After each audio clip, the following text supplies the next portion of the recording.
আপনি আইনমন্ত্রী, সব কথা জিজ্ঞেস করতেও আপনাকে ভয় লাগে, তারপরেও একদম ব্যক্তি জীবন নিয়ে কি আপনি কিছু বলতে চান? আমি নিজে থেকে প্রশ্ন করব না, আপনি কিন্তু প্রশ্ন করেন, আমার কি জানতে চান আমি বলে আপনার দিই। পারিবারিক লুঙ্গি ডান্স কোন সিনেমার গান? এটা ইন্ডিয়ান একটা ভারতীয় একটা বিষয়, যমুনা টিভির একজন উপস্থাপিকা নিয়ে সামাজিক যোগাযোগ মাধ্যমে ব্যাপকভাবে বর্তমানে ভাইরাল হয়ে গিয়েছে। তো সে কি নিয়ে, একজন সমন্বয়ক হাসনাত, আপনারা সকলে চেনেন। তো এই হাসনাতের বিষয় নিয়ে সে কথা বলছেন যে 15ই আগস্ট কিভাবে সবাই এই লুঙ্গি ডান্স করতেছে ডানমুন্ডিতে, এই বিষয় নিয়ে প্রশ্ন করেন। তো এখন সে সাদাকে সাদা কালোকে কালা বলতেছে এই উপস্থাপিকা। কিছুদিন আগেও তার টক শোতে বা যমুনা টিভিটাও কিন্তু আমরা ওই যে বিটিভির মতো বাতাবি লেবুর মতো চলছিল, যখন তারা রং পাল্টা ফেলছে কখন জানে না। এখন যমুনা টিভিকে মানুষের সম্মান করতেছে, সম্মানের জায়গায় নিয়ে গিয়েছে। যখন দেখতেছে যে তারা কোটা বৈষম্য পজিটিভ হয়ে যাচ্ছে, তখন তারা ছাত্রদের পক্ষ হয়ে গিয়েছে, তখন মানুষ সম্মান করা শুরু করে দিয়েছে। এর আগে দেখুন, এই উপস্থাপিকা, যদি আপনার প্রমাণ চান তাহলে আমি প্রমাণ দিয়ে দিব, এখানে একটু দিচ্ছি।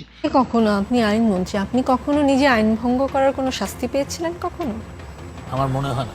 স্কুলে এই কি বলে, আপনার পাশের বন্ধুর সাথে কথা বলার জন্য 2-4 বার ডিটেনশন খেয়েছি, কিন্তু এরপরে আইন ভঙ্গ করেছি এরকম বলা যাবে না।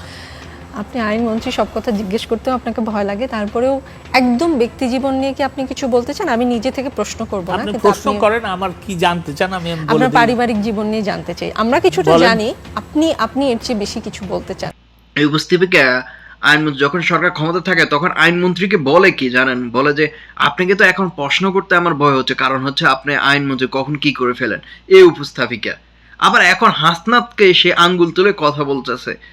সে হাসনাত, আমার তো মনে হচ্ছে যে এই উপস্থাপিকার চেয়েও কিন্তু হাসনাত আমার শিক্ষিত বেশি মনে হচ্ছে। সে বিশ্ববিদ্যালয়ে পড়াশোনা করে, মানে মনে হচ্ছে। তো সে বলতেছে যে লুঙ্গি ডান্স 15 আগস্টে কেন সেখানে আপনারা গিয়ে বাধা দিলেন না। দেখুন, বাধা দেবে কি, কোটা বৈষম্য বিরোধী একটি প্ল্যাটফর্ম, সমন্বয়কেরা সব জায়গায় গিয়ে কিন্তু সেখানে দিতে পারছে না, সব জায়গায় তারা যেতে পারছে না। সেখানে সবাই বুঝতে হবে, বোঝা দরকার। আর এই উপস্থাপিকার বিষয় যদি আপনাদেরকে বলি, আরো একটি বিষয়, সেই বঙ্গবন্ধুকে নিয়ে কান্নাকাটি শুরু করে দিয়েছে, আবার মুগ্ধকে নিয়ে, সে বিষয়গুলো ভালো লাগছে। কিন্তু যখন হাসনাতকে এই ধরনের প্রশ্ন করা হলো, তখন কিন্তু সে আর ভালো লাগলো না। সব কিছুর একটি লিমিট আছে, লিমিট অতিরিক্ত করতে গেলেই শেষ আপনি পৌঁছে যাবেন।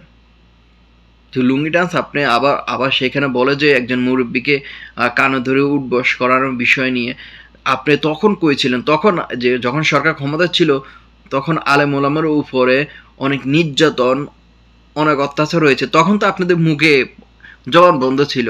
এখন আপনারা বাক স্বাধীনতা কার জন্য পেয়েছেন? এই সমন্বয়কদের এই আন্দোলনের কারণে, কোটা বৈষম্য বিরোধী ছাত্রদের কারণে। হাসনাতের একজন সমন্বয়ক, তার সাথে কথা বলতে হলে মাধুর্য, আপনি যেটা বলবেন হ্যাঁ নইলে না বলতে হবে। এখন বাক স্বাধীনতা পেয়েছেন তাদের কারণে।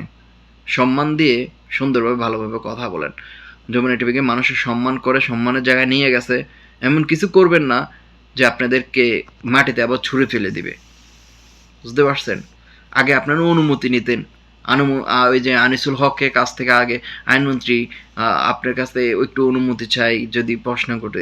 এখন কেন আপনার জোর গলা প্রশ্ন করতেছেন? সাদাকে সাদা কালোকে কালা, হ্যাঁ? রাজনৈতিক সবাই বলতে হবে, জবাব দিতে করতে হবে। ফেসলিমের একটা লিমিট আছে, কথা বুঝছেন? ভালো হয়ে যান, মানুষ সবাই সম্মান করবো।